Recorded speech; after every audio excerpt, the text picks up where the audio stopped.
From Hampden Park in Glasgow, one of the great club games in the world. Celtic against Rangers, this time in the Skull Cup final. Well, it's the calm after the storm here in more ways than one.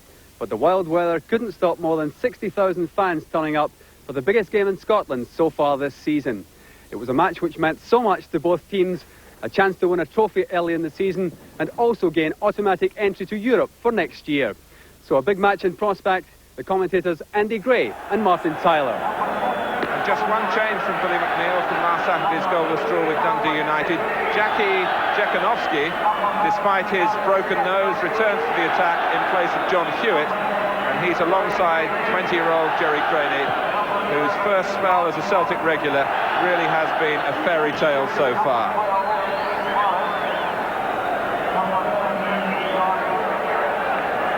Well, despite those 3 goals conceded in Belgrade, Graham Souness has settled on the same defence. But Maurice Johnston's hamstring injury does enable Mark Hateley to step back into the side. Hateley, no stranger, of course, to matches of this significance. But for Terry Hurlock, it is a new experience. At 32, he's finally made a major final, and he'll revel, I'm sure, in the midfield battle which must happen when these two sides meet. Midfield, I think you could call it a minefield. Jim McCluskey calling things to order, and the game is on. Celtic attack the goal to the left. And here's McCoist for Rangers. Jim McCluskey is sure to keep an eye on the early challenges. Peter Grant, who is Celtic through and through. But it's good to see the players smiling, even if maybe there's a touch of irony about that directed at the referee. McCoist going down.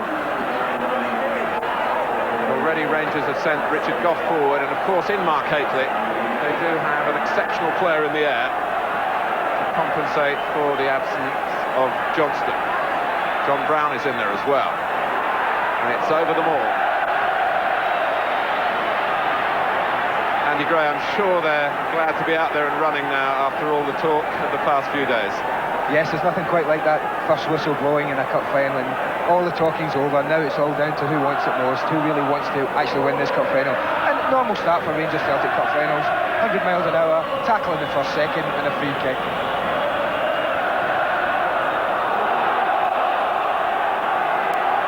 Jekanovski, whose damaged nose kept him out of Poland's game at Wembley. Fulton. Hateley. It's a pinch from him almost effortlessly then by McStay. Monroe was too crisply in on Miller. Jim McCluskey talks to the Rangers left back, but didn't produce the notebook.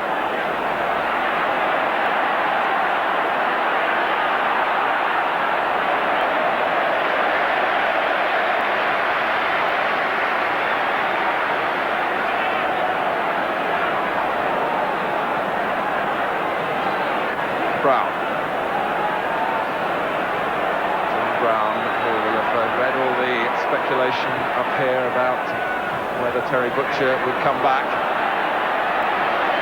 But I must say, Andy, knowing that this pitch was likely to be heavy and that the game might go for 2 hours, hearing that Terry Butcher had played for 60 minutes yesterday in shorter matches, it seemed a surprise to me that he might have been considered.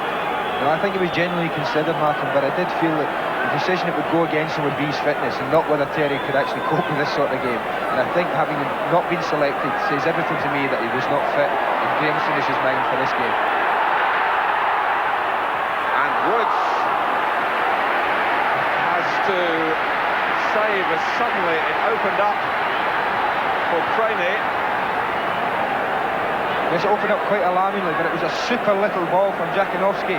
And this is why Chris Woods is England #1 at the moment. That really was a super save. Brady got into that channel. And Jekanovski, who must be a difficult opponent, he's not a predictable player by any means. is a flick full of perception. Craney, who scored at that very end in the semi-final here against Dundee United, is in and threatening Rangers here.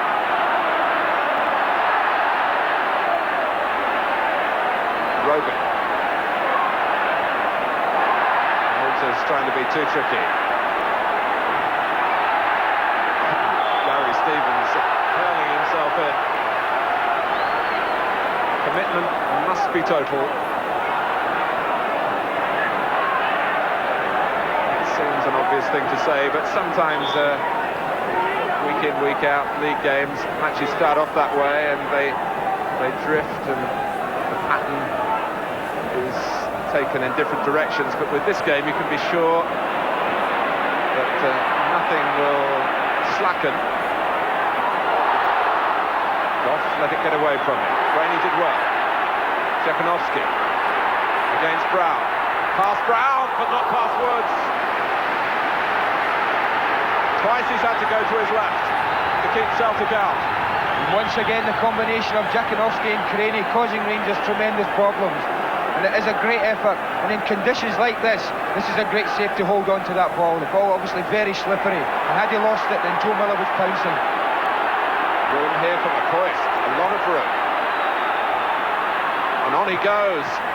Walters is in at the near post. It's a corner. Well, this is no tight, tense affair. Ali McCoist, who Celtic hadn't tracked down at all. Walters at a tight angle, but Bonner has to cover it. Stephen to take the corner. Haley waiting on the edge of the area.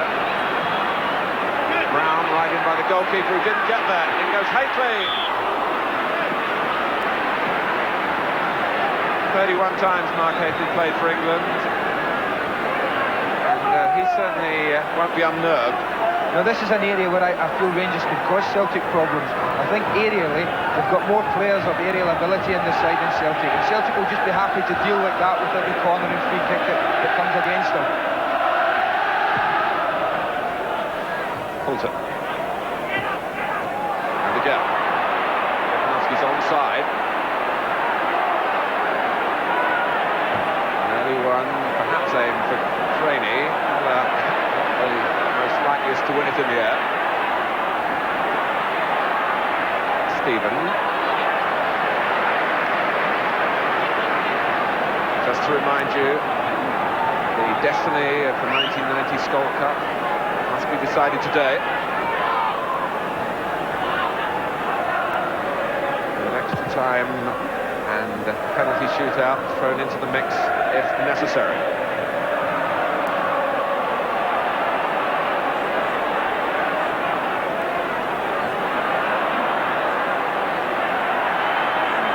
Grant.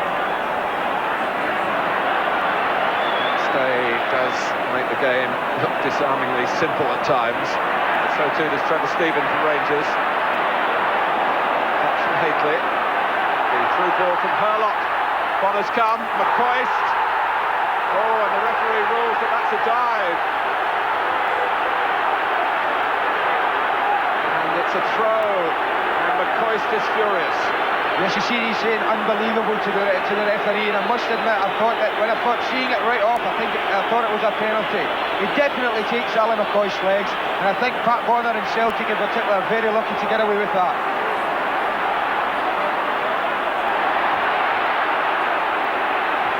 Goff.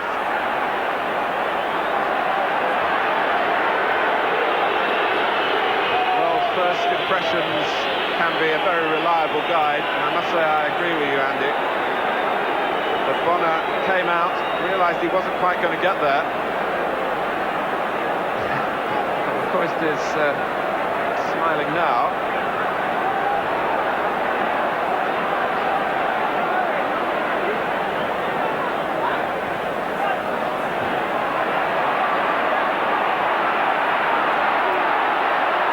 Fulton, look at the number of players around the ball. Almost from the realms of rugby.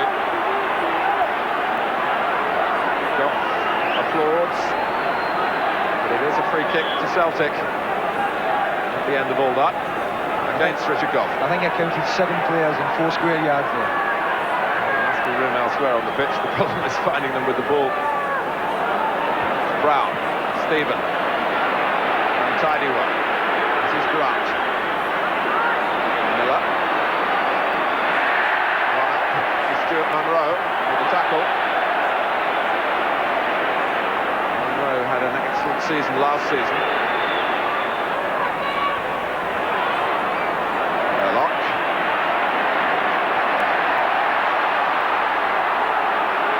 Walters stayed on the right from the start. Stevens.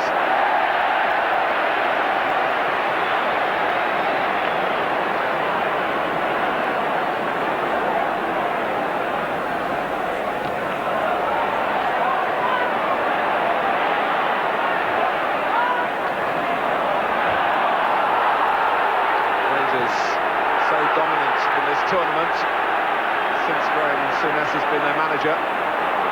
Hakely. Just the setback of losing last year's final to Aberdeen after extra time. Hakely this time with Dobchek right behind him. He's trying to let the ball run. Hope that a teammate was reacting.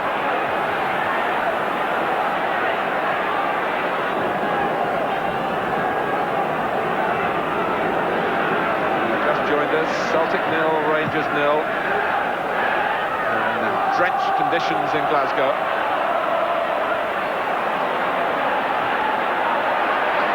Walters. Off goes Stevens.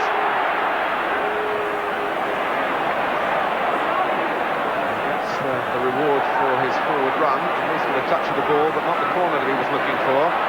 Stay just got away from Herlock, who really looked at that with a gleam in his eye, as though he was going to win the ball for Rangers right on the edge of the Celtic area. And it's Celtic with Poulton. And Poulton improvised well. Jekanovski. And again.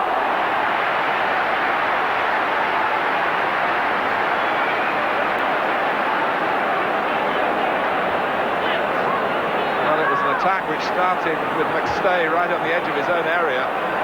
I think this has been the pattern in the first 20-25 minutes of this game, and Rangers have been pressing forward, but Celtic have caused them numerous problems in breakouts with 3 good chances. The one league meeting between them this season finished 1-1. Terry Herlock equaliser for Rangers. Jekanovski just finding half a yard for a second. On occasion was able to make it up. Stephen, 2 ahead of him. McCoist who's going left and Hakely through the middle. And on a wet pitch, the odds really was on the ball bouncing on, but not really. You would have expected a goalkeeper to go bouncing himself over the boards. But it sums up the sense of competition, really. Yes, I mean, there's nothing to give up, and Alan McCoist as a striker is entitled to chase that right to the end. The boards have caused the problems there, obviously, and I think the referee's quite right. He knows there's nothing really in that.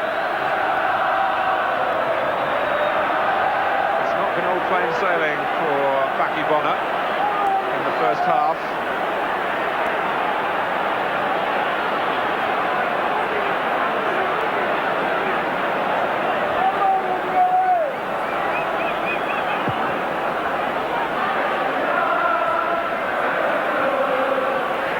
Stephen anticipated it beautifully.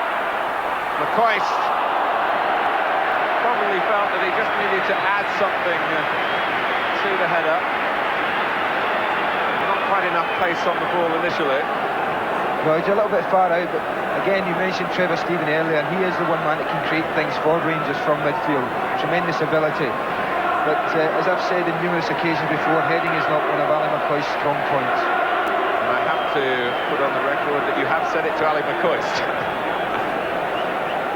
And you, Andy, are in a position to tell him.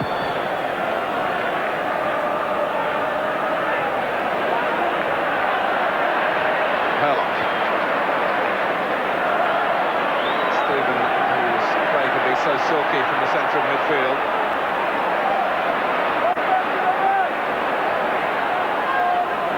Walters. Celtic certainly holding their own. Playing with some potential on the break. Walters. He's certainly a player, though, that will concern Billy McNeil's team. Fouled by Collins.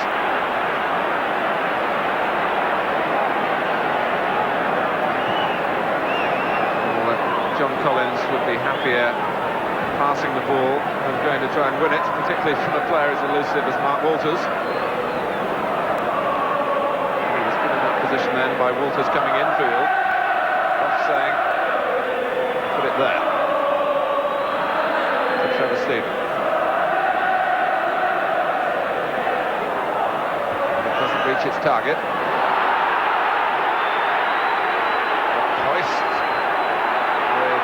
Celtic supporters complaining that the ball had stayed in play after there'd been an incident where Celtic might have got a free kick.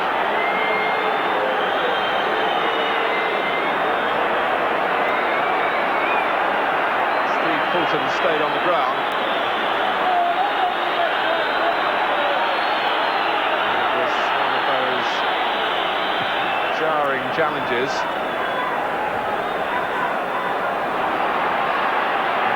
Terry Hurlock, I think, was a prime candidate for the culprit. I think the crowd go along with that line of thinking. It is the Celtic end.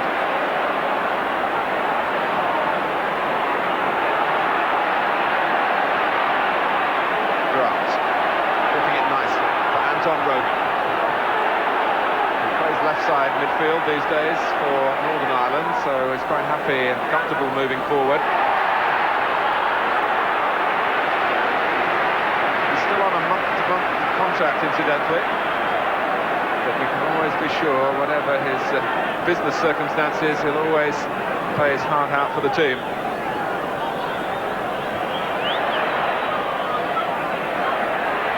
Elliott.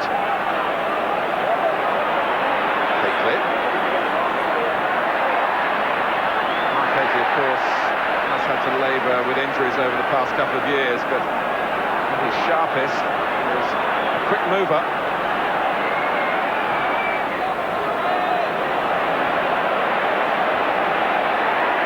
O'Connor wanted to try it, but there wasn't anyone there really wanting to collect it initially. Fulton then obliged. Described by Billy McNeil as arguably the best passer of the ball on his staff. Spackman looping it forward. Hurlock.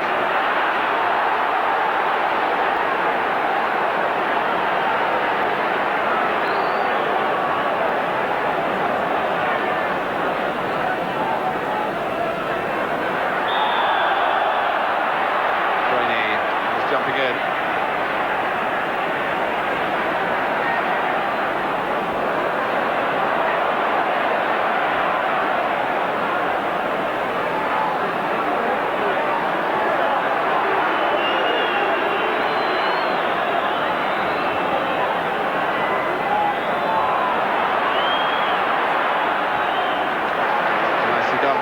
Stephen.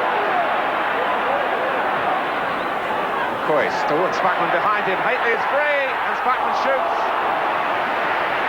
And he's saying to Haitley, well, he was more central and he was entitled to have a crack. Andy Gray, your view on that? Yes, and this is the first real spell of football we've seen. It's a great move, started way back in Rangers half. And Mark Haitley will be furious. He was in a superb position for Nigel Spackman just to roll it to him.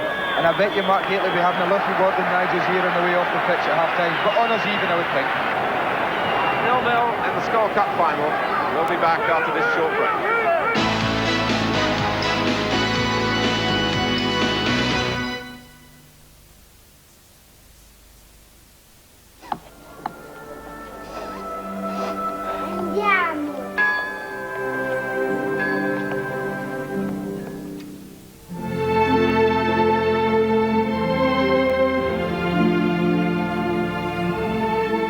Kleenex tissues, now softer than ever. Oh.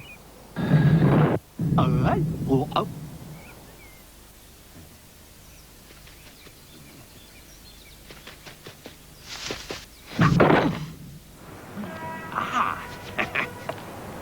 If a lack of savings is keeping your first home just out of reach, perhaps the Royal Bank of Scotland can help.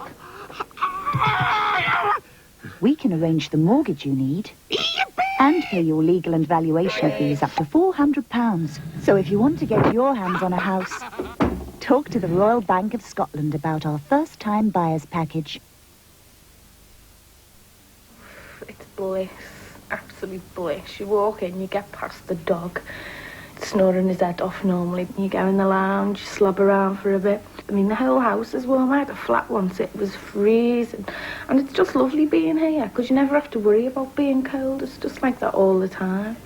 And especially now, you know, when you come in and you've been dancing all night, and there's still plenty of hot water. The house is still lovely and warm, which is like unbelievable, really.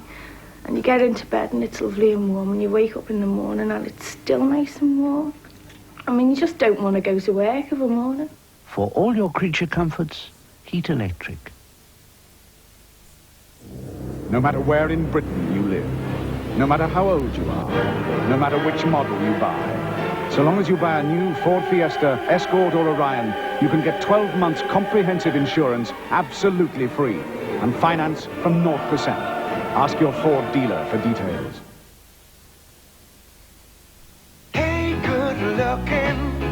Smells good. You can't eat that.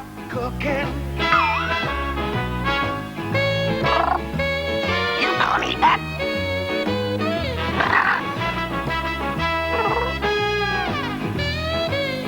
You can't eat that.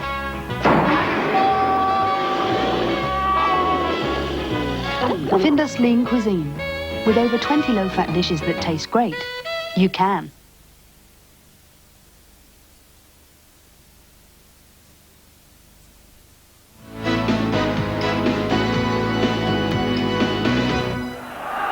Rangers in their 5th final in a row, their 9th in the last 10 seasons. But even that pales against Celtic's 14 consecutive years in the final, from 64 to 78. With the greatest respect to the likes of Aberdeen and Dundee United, we are looking at the dominant forces in Scottish football.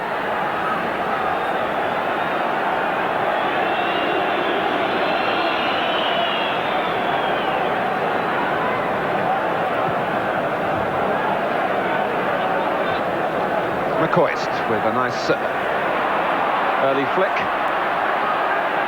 Here's Walters. Well, Gary Stevens wasn't giving that one up. And Steve Fulton having to show the defensive side of his game.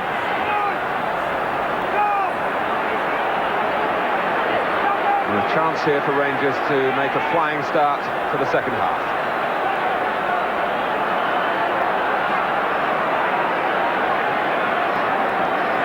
Coming from the edge of the area, but Bonner coming from the goal line. And he loves to clear the ball quickly, but on that occasion it was just a little too rapid. Zekanovsky is offside.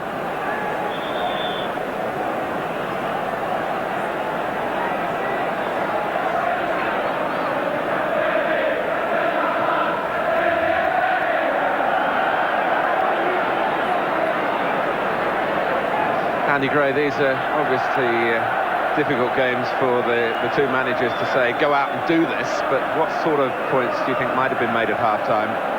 Well, I think much the same. Both managers would be fairly happy with things at half-time. The idea in this game is not to lose it too early, not be out of it, Martin. I think we'll see now, actually, which manager wants to win it more. And maybe as we get in through this half, a manager will have to make a decision regarding a substitution or a tactical moment that can change the game and actually win it for him. And I think that's when we'll see which one of them actually wants it more.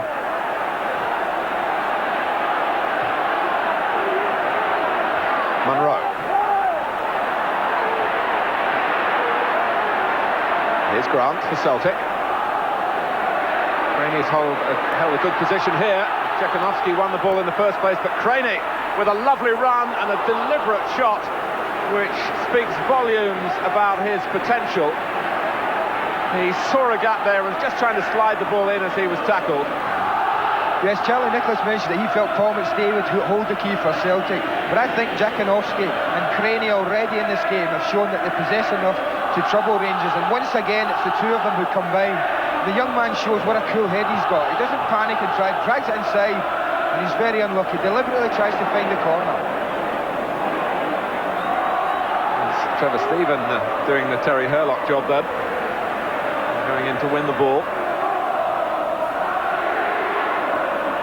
It's not a pleasant sight for Celtic, seeing McStay just feeling a leg gingerly then.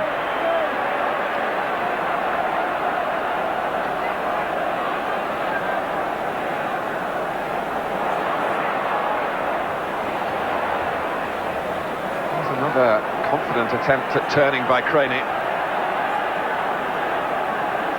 With Fulton and Craney showing well, whatever happens here, it's a bright horizon for Celtic in that respect. Spackman pursued by McStay. And that was Goff having to hurry back. Claims a goal kick, but it's a corner. And Chris Wood's angry that it's a bit lax in front of him. Celtic were swarming on the edge of the area then. Collins to take the corner.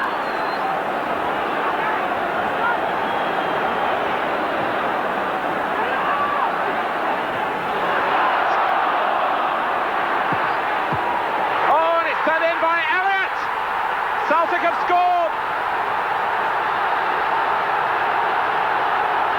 Paul Elliott reacted.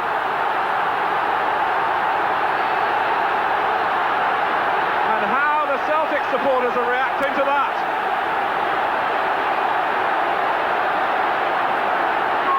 Well, initially Joe Miller does excellently here. Instead of just lobbing it aimlessly in, Dovcek comes in. Look how low that is. Paul Elliott doesn't trust his left foot. He thinks I'm better with my head than I am with my foot. And look how low he stoops. Tucks it comfortably in the corner. That's a fine header. We're 7 minutes into the second half. And for the time being at least, it's turning Celtic's way.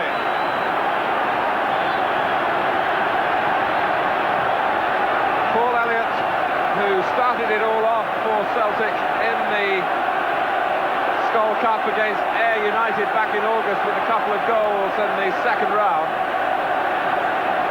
But this is one to treasure for him.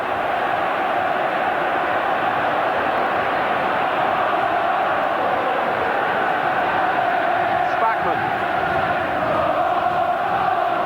Elliott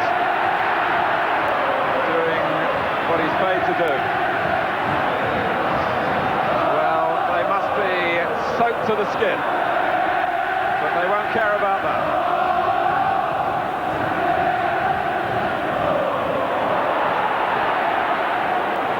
Pace again in the pitch with the slick surface, taking the ball from Jekanovski. And here comes Celtic again.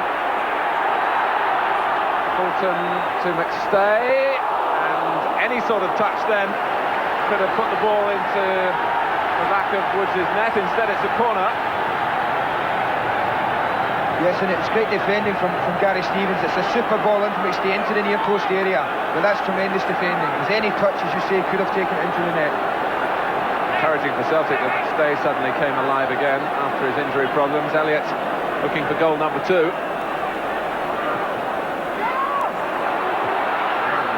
He got to it. Grant, well played. This is Fulton. It's another corner. The confidence that Celtic have gathered with a steady sequence of results in the Premier League, serving them well in the Skull Cup final. Well, it didn't look so good that time, but it was a similar hit and hope that brought Elliott the only goal of the game.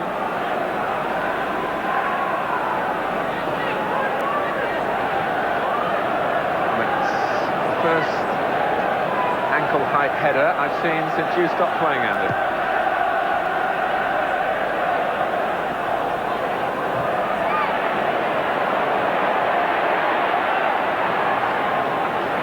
Here's Stevens.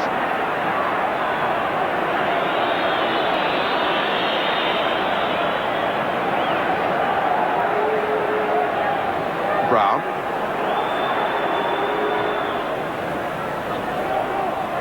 Paisley. Michael Spackman was alive to that. Celtic for once were a little flat-footed. Brown. Grant.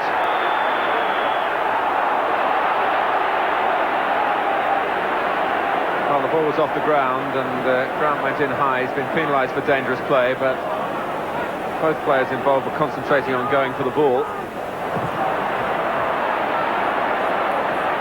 Collins. Nicely controlled. Collins again. This is Jekanovski. Creaney going to the near post.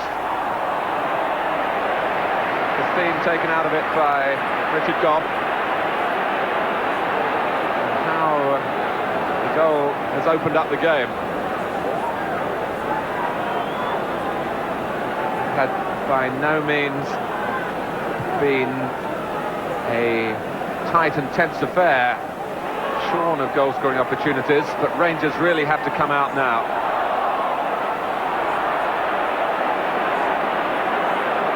Spackman.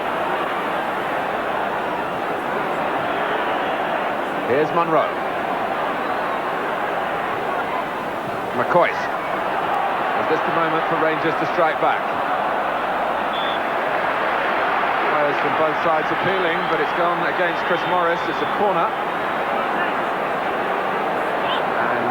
Going to be a change made by Graham Souness. And Terry Hurlock is to go off.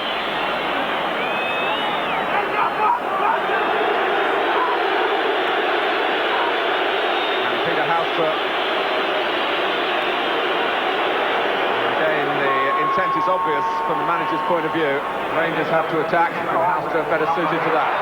Bonner comfortably collects the corner with a conspicuous absence of a Rangers challenge to it. You mentioned Rangers attacking, and that will shoot Celtic down to the ground. They enjoy having pressure put on them, and as I've showed numerous occasions today, love to try and catch teams on the break, and that will suit them perfectly. Billy McNeil won't be sad to see that. But Rangers had to make a change now. The game, they've got to go searching for it, and it's quite right that it should bring off a less talented player in many respects than Terry Hurlock and put on someone who maybe just opened the Celtic defence for Rangers. Really commits Walters to the right, with Houseborough very much a left-sided player. And Forrest and Haitley between them, feeling hard done by the ruling of the referee. Dobchik was trying to get the ball back to Bonner, where there was no margin for error. It certainly wasn't, and again, all strikers are quite entitled. The ball's on the ground, and he's quite entitled, Mark Haitley, to go in after it. I must say, I thought that was a generous decision from the Celtic point of view.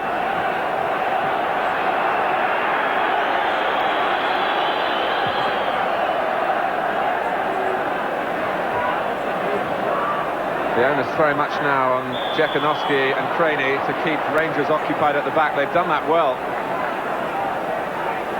Yes, and the Celtic substitution has definitely been tactical. I think substituting Joe Miller and bringing on Chris Morris, it's allowed Morris to go into his natural position at right back and just leave Peter Grant as one of the four in midfield who's a lot more defensively minded than Joe Miller.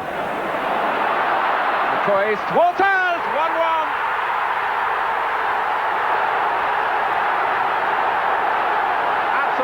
Chance for Bonner.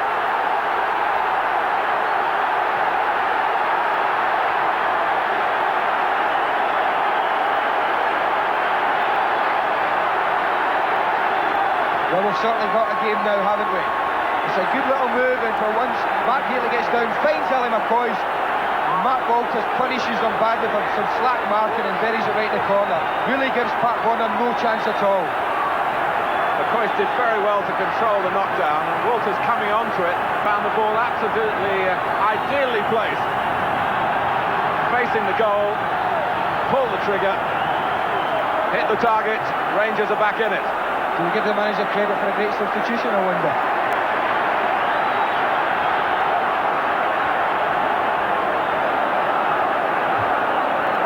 Well, certainly Celtic feared Mark Walters going into the game. As a creator, perhaps mostly, but he's proved throughout his career that he can score goals as well as make them. And this a priceless one for Rangers. The mood has changed at the Rangers end of the ground. And for all those wearing blue and white.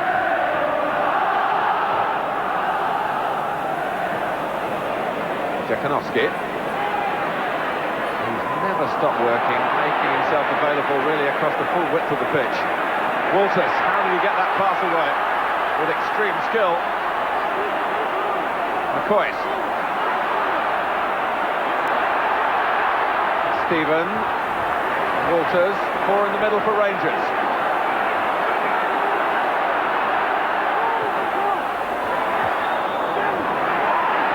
Who headed it away, and John Hewitt had to help out. The attack just lost its momentum after Walters had sparked it off so speedily on the far side. But it's still a Rangers corner as they want to pick up the scent for victory.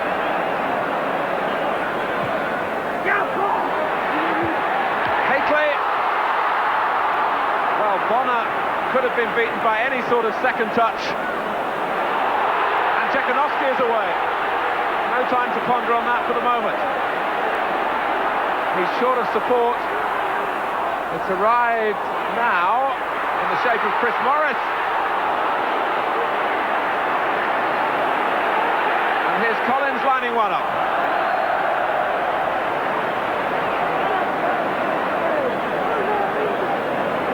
Well, typical of the flow of this final. Rangers could have scored and then could have conceded one. This is the best chance of the match. As the cross comes from Mark Gately, actually gets in a good header, but it's John Brown who has the chance.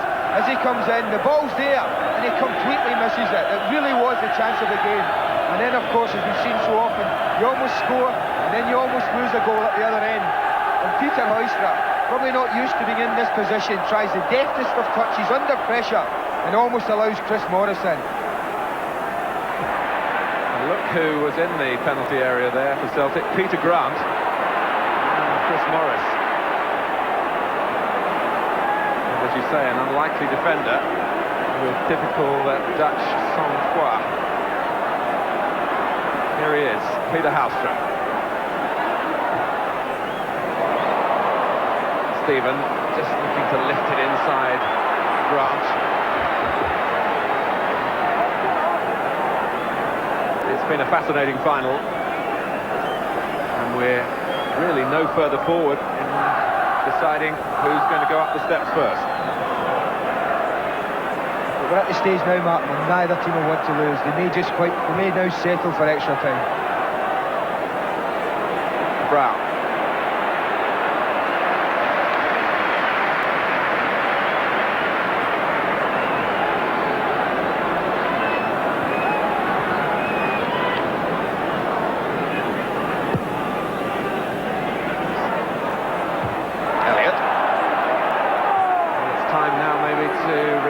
Rangers have done some travelling this week. Celtic have been based at home in the normal routine geared totally for success in this match. Rangers didn't have the luxury of that because of their success in getting into the European Cup. John Brown with unhappy memories of Belgrade. Collins squeezing it out to Rogan. Was defended very capably in this match.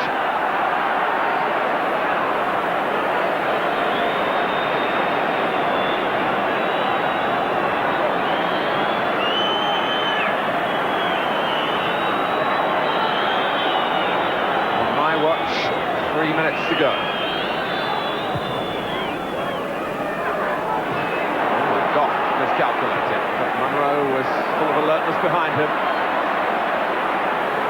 Hately.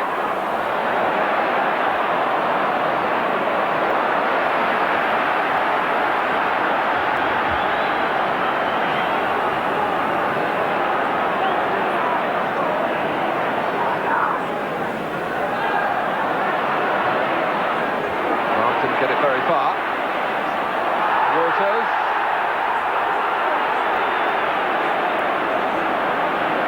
If they weren't going to get the one in the first half, they weren't going to get that one.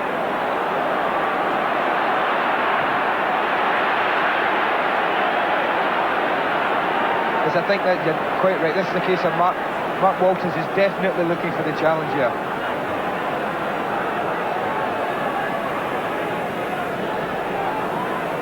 Those occasions where you try to roll your opponent.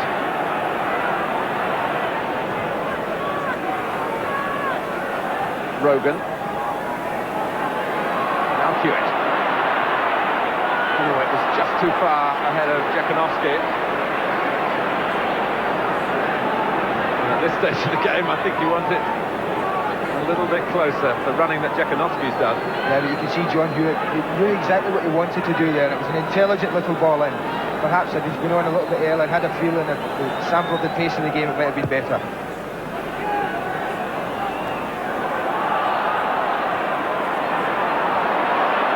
Elliott.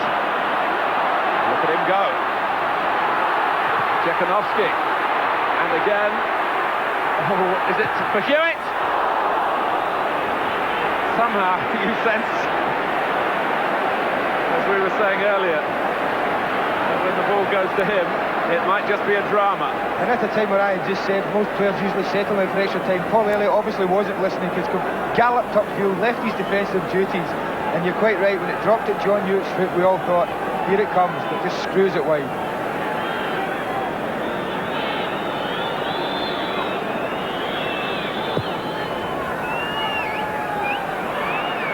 McCoy. Hately. Walters. Early time for either side to mount another attack before Jim McCluskey blows. We've had the full 90 minutes. It's a question now of what the referee wants to add on. Hewitt. Caught Collins out there. We do have extra time in the Skull Cup final. No goals in the first half, one apiece in the second half. It started with Paul Elliott's improvised header, really, from Dovchik's shot.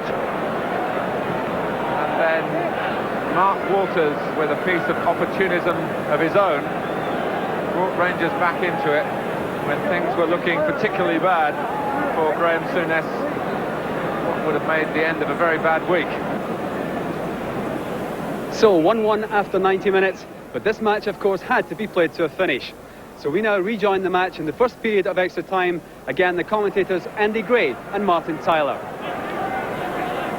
Just thinking, if Rangers do have an ace up their sleeve or one more card left to play, then they have the advantage of having Ian Ferguson sitting on the bench, and if any of the players are feeling the strain, and that's certainly bringing on a fresh Ian Ferguson, who's played very little this season and must be bursting with energy to get on, will be a big advantage for Rangers. Yes, it was something of a surprise when Ian Ferguson reappeared in Belgrade in midweek. He's been out since the opening games.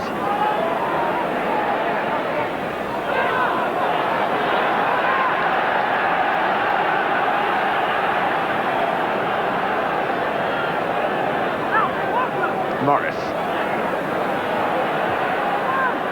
Jekanovski. Even for a player of his fine touch, it was a dastardly ball to try and control, really. Walters, though, has the mastery here. McCoy to the right.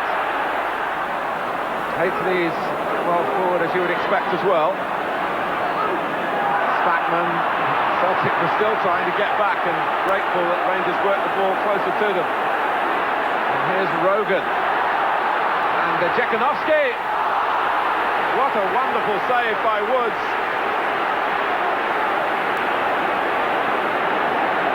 This has been Celtic's best tactic all day, and they've done it again. They soaked up the Rangers' attack, broke very quickly, and what a save from Chris Woods. Goalkeepers who stand up like that always give themselves a chance. He stood up late, didn't give Jakanowski the upper hand, and he's made a great save and kept Rangers in the game.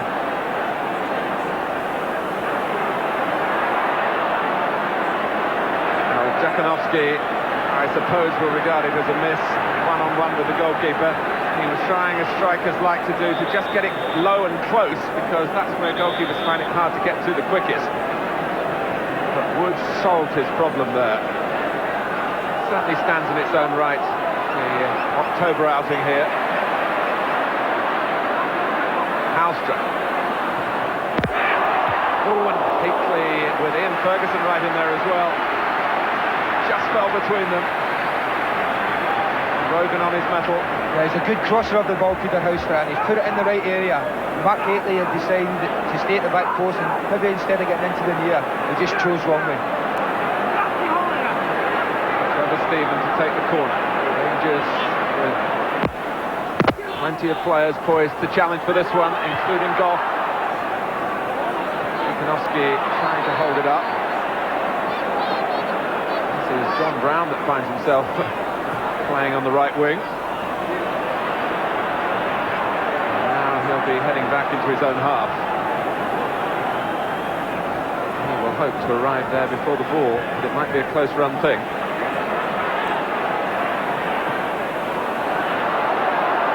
Smackman. It's a good surging run.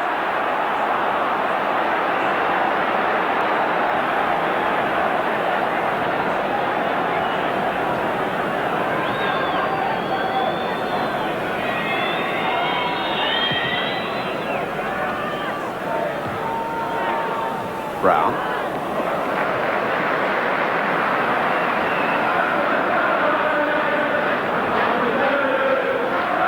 Well, it's certainly Rangers, strangely enough, Mark. We're worried about their fitness, but it's them in extra time that have looked the most likely so far.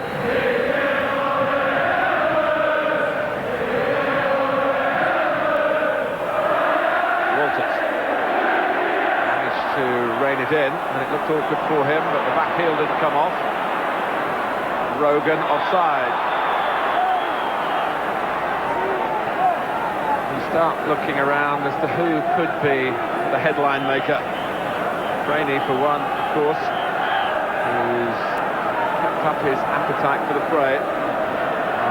Throughout the game has adorned it, really, with some clever contributions, relying his inexperience. Oh, and is it in? It is! It's Richard Goff, who came round the back, and will feel here that he could have won it for Rangers. Bonner is furious with the defenders.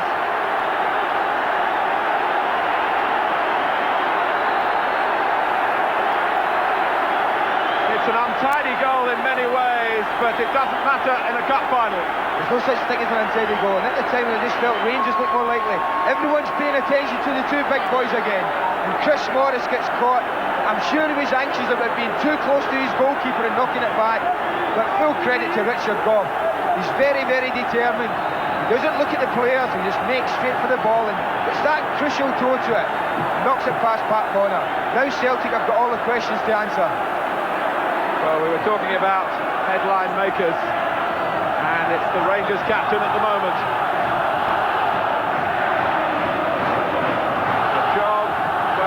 Whether he would retain it, with all the speculation about whether Terry Butcher would come back for this game. Here's Stephen with the throw. All of Rangers, the balance of power with Rangers. But not without a great struggle. Celtic have put up more of a fight than Buster Douglas.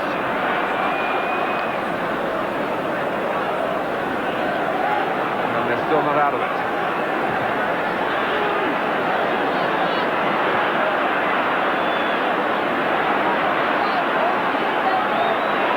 Hewitt.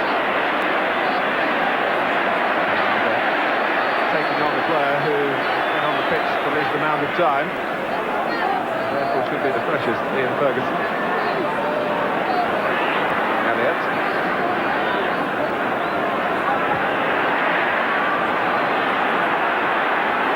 Rogan.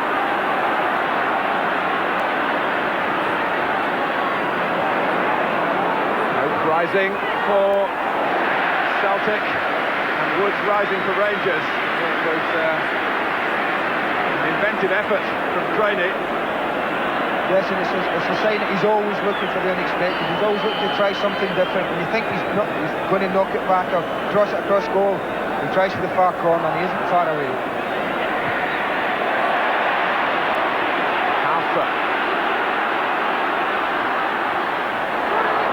Walters should keep it in.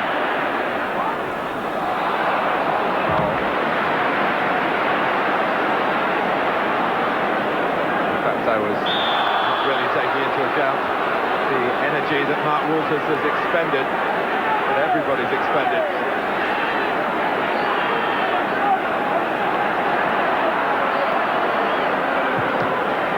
Walters hadn't gone back the full 10 yards.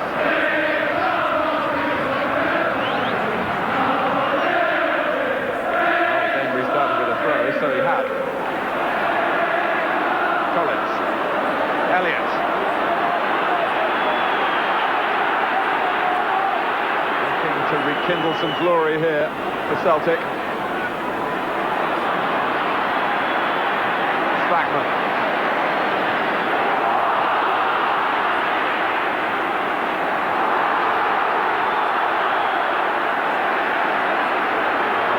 The urgency is apparent for Collins. Come on, he says to the others. He's not satisfied. But the collective effort is right at this desperate time for his side. It's taken a long time for Rangers to look in control.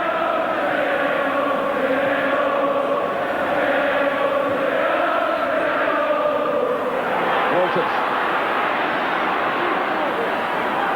Oh, he was being held back. Quite clearly being held back then.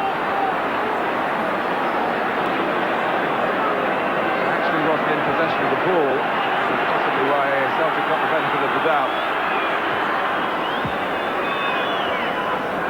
Guided down well by Trainee.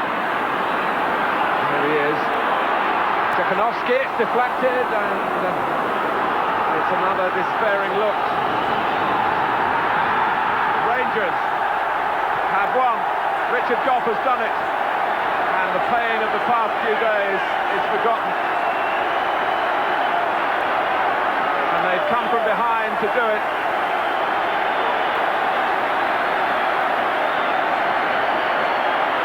Trailing to a goal from Paul Elliott.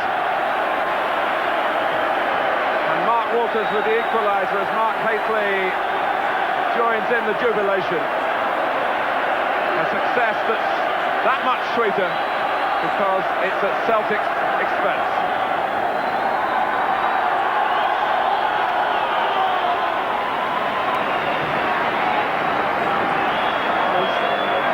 Two trophies, the Skull Cup itself and the League Cup.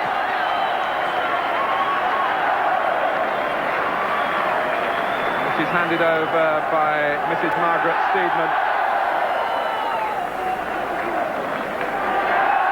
Congratulations to Rangers. A worthy victory, but a victory that came hard for them because of the Celtic challenge. I didn't score many. I haven't scored for about a year, but the foot's been getting a touch better, and so I decided to take chances today, and lucky enough it paid off. You went one behind. How much was the recovery due to character, or how much was it due to skill? I think a bit of both, really, because I thought we had better chances than Celtic did in the first half, and we started off the second half quite well. But Mark Walters produced a bit of magic at the edge of the box. Seemed to have a habit against scoring against Celtic, and that gave us a great lift. So a great night for Richard Gough and Rangers. The Skull Cup goes back to Ibrox for the fourth time in 5 years, and tonight Glasgow belongs to Rangers.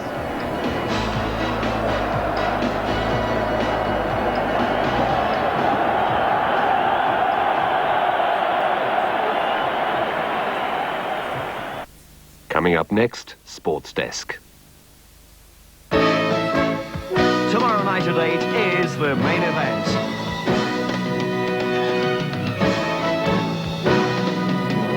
Let the Italian flag fly when we bring you coverage of the weekend's best match. Top soccer action with commentary from Martin Tyler and Trevor Francis. Italian football tomorrow night at 8 on the Sports Channel.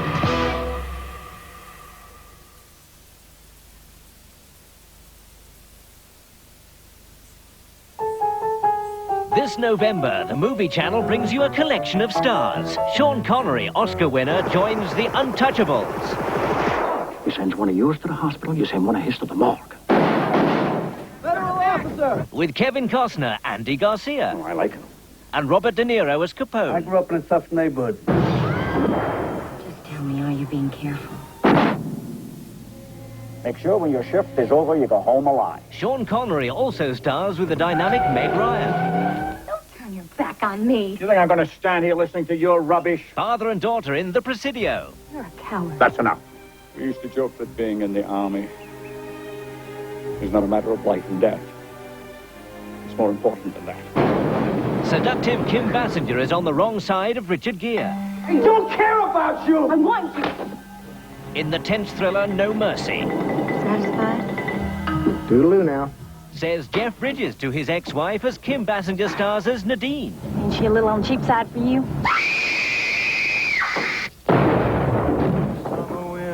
Who is the Pope of Greenwich Village? Is it Daryl Hannah? I'm pregnant. Or Mickey Rourke? This might be your church. Right now, I'm the Pope of Greenwich Village. Bill of Rights? What Bill of Rights? We don't have any Bill of Rights. We don't have free speech in this country. We never will have. In peace. In war. In love. Redford and Streisand in The Way We Were. And Redford steps behind the camera. You're under arrest. What's he charged with? Attempted murder. To direct. What's the problem?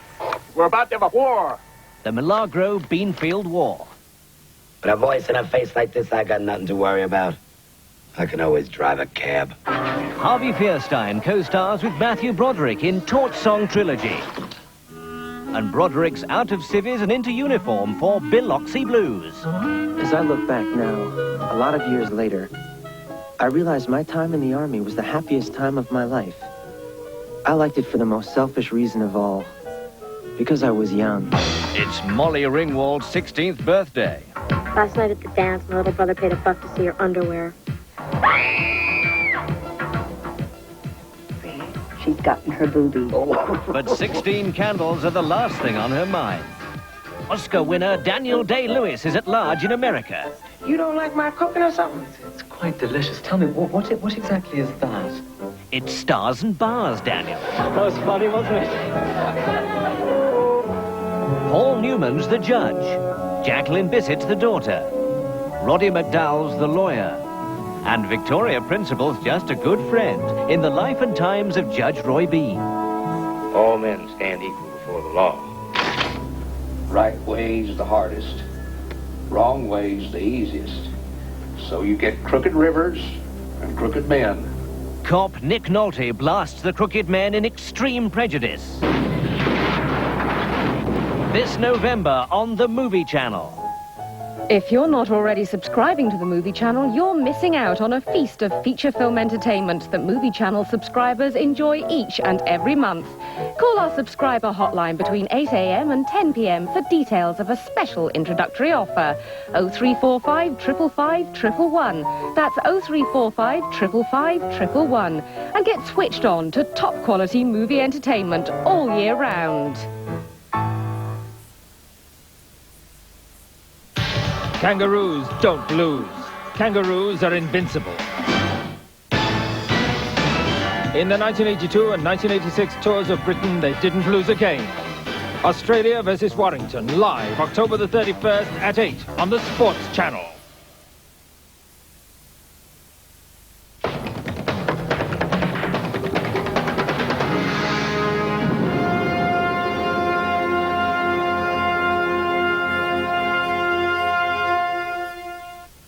A very good morning. You're watching the Sports Channel on BSB. I'm Jeff Stelling, and this is the Sports Desk at midnight.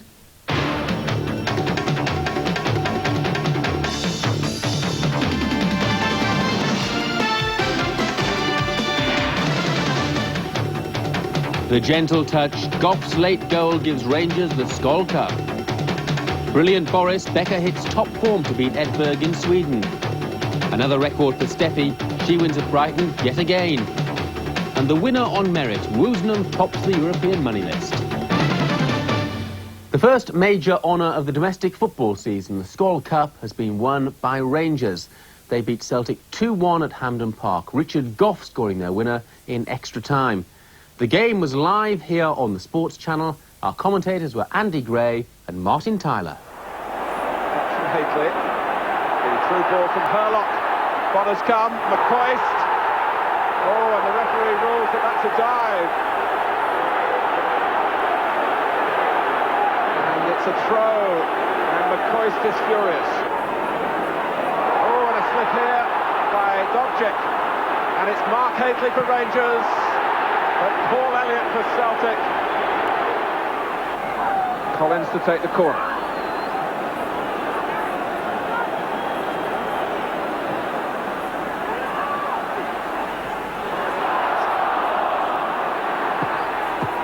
Oh, and it's sent in by Elliott. Celtic have scored. Paul Elliott reacted. Dobchik comes in. Look how low that is. Paul Elliott doesn't trust his left foot. He thinks I'm better with my head than I am with my foot. And look how low he stoops. Tucks it comfortably in the corner. That's a fine header. McCoist. Walters! 1-1. It's a good little move, and for once, Mark Hateley gets down, finds Ellie McCoist. And Mark Walters punishes them badly for some slack marking and buries it right in the corner. Celtic short of a flyer on the left-hand side. Stevens over McCoist. Oh, and it was Halstra. And here's Rogan. And Jekanovski. What a wonderful save by Woods.